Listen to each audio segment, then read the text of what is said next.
bago kayo bumili ng labubo, tignan niyo muna to ating YouTube. Kasi may naisip kasi ako na kasi sa ating mga ngayon. Tapos yung time na yun, bumili doon sila ng labubo. Yung isa daw gumagalaw, yung isa hindi. Tapos pagkabili doon nila ng labubo, nakita po nila sa kanyang side niya. Yung isa gumagalaw, yung isa hindi na gumagalaw. Kaya nag-chat po yung anak niya, thank you po so much. And ngayon, nag-chat doon siya, thank you po Lord. Mga ganun-ganun, ma'am.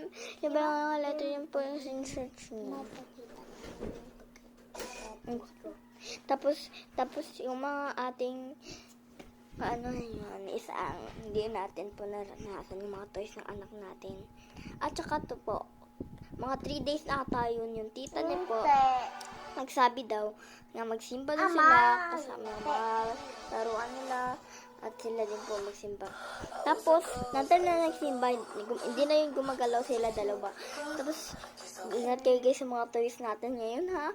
Kapin pag nabibili tayo ng toys, hindi natin alam yung mga toys natin. At dinalaro natin, binibili, hindi natin alam na mga nakatakot na mga na pala yung mga side. Kaya, sana guys, mapansin nyo rin po yung ating YouTube ngayon. So, thank you for story today. Enjoy po kayo sa live natin ngayon guys kasi ng mga toys natin. Ingat po.